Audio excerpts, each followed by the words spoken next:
I started Thrive in 2023. Overall, it's been a really positive experience. It's made me more welcoming as a person because every time I Thrive, there's like a new person that you have to like welcome and see and like get to know. And that's just made me more welcome to meeting people outside of Thrive. When I first started at Thrive, I was a different person than I am now. I was fighting a lot, getting into problems a lot, suspensions. I was all over the place.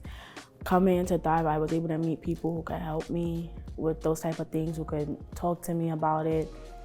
And going into high school, I was still that same person, but I started changing, and like everybody noticed. Like my teachers tell me I've changed a lot.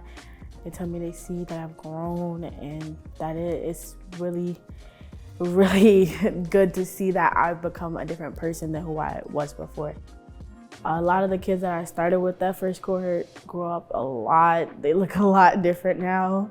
I've seen a lot of the kids become, like, be more comfortable in their skin versus what they were when we first met. It grew, the group grew, became more like a family. So the inception of Thrive is actually a really interesting story because part of me feels like it was born out of necessity.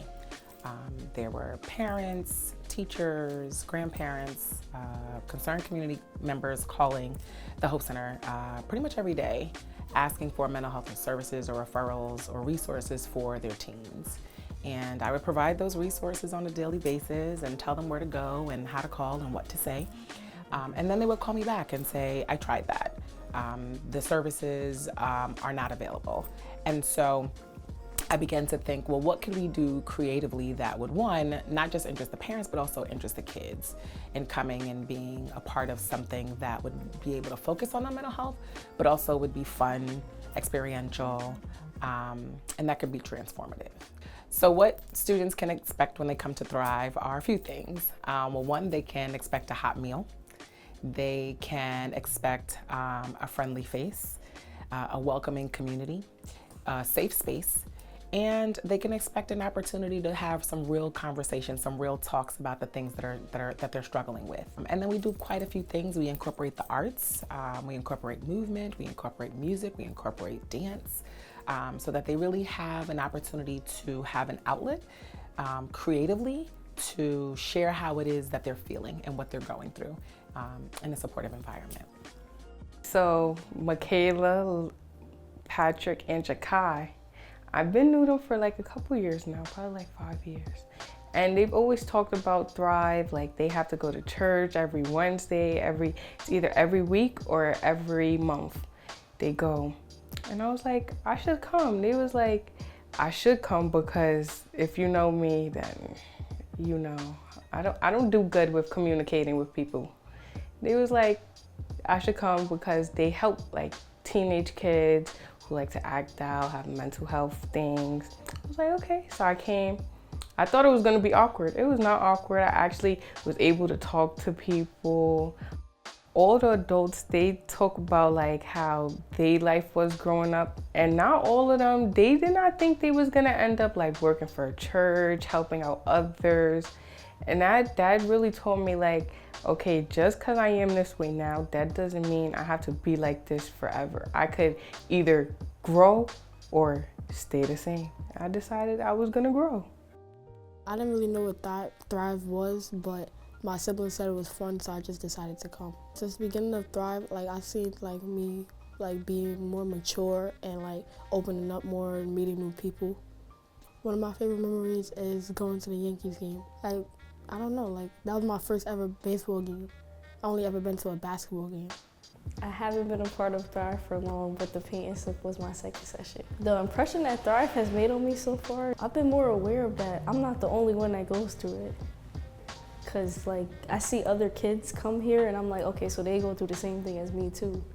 In school, 2022, I was kind of crazy, punching holes in walls and stuff. So I realized I had a lot of things going on in my head that I couldn't really get it out.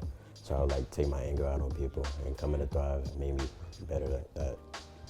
Now 2025, I've changed my actions a lot. I'm in student government, and I just help around the school now.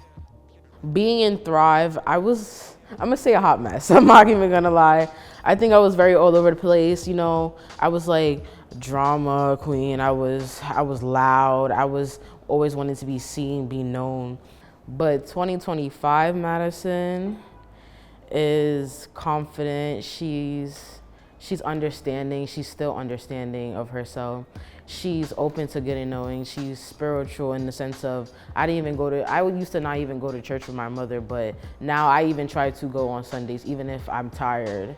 And I think when looking at their perspective and like Miss Robin and Miss Dr. Green and Coach T and stuff, when we even started, it's just like, oh my God, what's this girl gonna get into later in life? But I feel like now they look at me as like, oh my God, like this is what Thrive has turned somebody into. Over the last 4 years, we have seen some really beautiful and wonderful strides in our teens. We have some students who have been with us for 4 years. We have some students who have been with us for 6 months or a few months. And it varies from student to student, but we've seen changes in their behaviors. We've seen violence go down. We've seen them make healthier choices as it relates to their own engagement in social media. And we've also seen an increase, I would say, in their empathy towards one another, towards themselves. And we're seeing that over and over again. You know, you treat the youth or the child like a problem versus seeing them as a young person with challenges that can be resolved. So you problematize young people because you say, well, this is a bad kid, or well, this kid got some emotional issues. Well, yes, that's true. But sometimes that same child needs to be cared for and needs treatment and needs help. And so instead of relegating them to the margin and saying, you know, this person's on track for jail and this person's on track, no, maybe this person should be on track for healing. And I think having programs like this, to have them more in school than out of school, because it takes a special young person to come to a program like this outside of school or be a part of this. But if they had these resources in school, it would change the game for a lot of our young people, I think, and really give voice to their challenges and help give them voice to express themselves in the midst of battling so many different things that our young people face. So, yeah. Now especially, a lot of people are spending their time doing something that may not be too good for them, and a lot of people are also really bad at making friends. Some people are really going through something and they don't have anybody. And some people are just in bad predicaments at home and literally everywhere you feel like is a problem. Because I know multiple people like that. And I always tell them, come to Thrive. Because Thrive helps you not in only one way, but multiple ways.